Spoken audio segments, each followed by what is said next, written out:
Salut les filles et les garçons, on se retrouve aujourd'hui dans une nouvelle vidéo Minute Fit. Alors une fois je vous avais dit dans une vidéo que trop de cardio tuait le cardio. Enfin plus particulièrement que trop de cardio allait tuer vos fesses. Et vous avez été super nombreux et surtout nombreuses à vous demander pourquoi et à me demander plus de détails sur le sujet. Tadam! Dans cette vidéo je parle bien évidemment du cardio de longue durée. Par exemple quand on fait du vélo pendant 1 heure en checkant toutes les fit girls sur son Instagram. Vous voyez le genre quoi. À l'approche de l'été on voit de plus en plus de filles et de garçons squatter les appareils cardio des salles de muscu. Certains sont déjà sur le vélo avant que tu arrives et ils sont encore quand tu repars. C'est pour dire. Hein. Mais d'après moi, et d'ailleurs je suis pas la seule à le penser, consacrer trop de temps au cardio va vous faire davantage perdre votre temps que perdre du gras. Alors après, faut pas non plus trop cracher sur la soupe. Bien évidemment, faire du cardio va vous faire perdre un petit peu de gras de cuisse, vous voyez. Mais il y a des solutions beaucoup plus efficaces et plus rapides pour atteindre vos objectifs. Quand vous faites du cardio, vous allez bien évidemment puiser dans vos réserves pour utiliser vos graisses comme carburant. De plus, vous allez augmenter momentanément la dépense énergétique. Or, pour perdre du gras,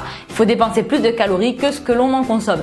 Donc forcément, sur un petit laps de temps, ça va vous permettre au début de perdre un petit peu de gras. Néanmoins, à force d'utiliser vos graisses en fait comme carburant durant votre cardio, votre corps aurait tendance à davantage stocker. Ensuite, il a été démontré que le cardio favoriserait davantage le catabolisme que l'anabolisme et c'est pas du tout ce qu'on recherche. Le cardio n'augmente pas ou très peu votre masse musculaire. Or, un corps davantage musclé, même au repos, va dépenser plus d'énergie qu'un corps peu musclé. Un corps qui est donc moins musclé aura proportionnellement plus tendance à stocker le gras qu'un corps musclé. Bon, là normalement à ce stade vous êtes dégoûté de la vie, vous vous rendez compte que toutes vos heures de cardio que vous avez pu faire dans votre vie ne vous ont servi à rien.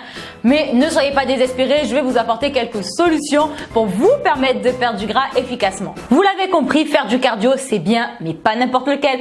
Ce que je vous recommande c'est de faire du cardio de haute intensité, ce qu'on appelle le HIIT. J'en propose plein dans mes vidéos, il y a plein de playlists à ce propos, notamment sur le site internet bikiniexcessif.com. Faire du cardio HIIT, ça va vous permettre de brûler un max de calories pendant une période beaucoup plus courte. C'est quand même vachement pratique.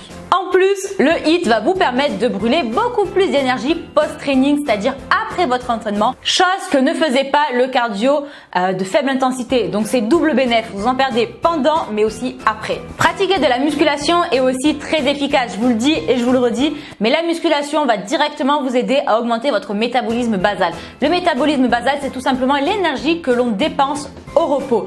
Or, plus on dépense d'énergie au repos, plus on a tendance à être sec. Donc misez sur la muscu, c'est le meilleur moyen pour perdre du gras. Et enfin, surtout pour vous les filles, n'ayez pas peur de prendre du volume grâce à la musculation. C'est vrai que les filles ont souvent peur de devenir des camionneuses, etc.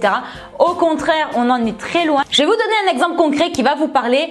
Les fessiers. Quand on a des fesses, des bonnes fesses, parce qu'on a du gras comme les 3/4 des filles, moi la première c'était mon cas avant, on a tendance à être victime de la cellulite, de la culotte de cheval, de la peau d'orange, toutes ces petites choses disgracieuses. Or, quand on commence à remplacer le gras par un volume musculaire plus conséquent, quand on développe en fait ces muscles fessiers, qu'est-ce qu'on a? On a bien évidemment du galbe, on a aussi du volume, mais on a du volume ferme, tonique, sans culotte de cheval, sans peau d'orange, sans capiton. Vous l'avez compris, le combo idéal, c'est vraiment d'associer cardio type HIIT et renforcement musculaire. Voilà les filles et les garçons, j'espère que cette vidéo Minute Fit vous aura plu. On se retrouve vendredi prochain à 17h pour une nouvelle édition et dimanche à 17h également pour une nouvelle vidéo fitness. Ciao ciao!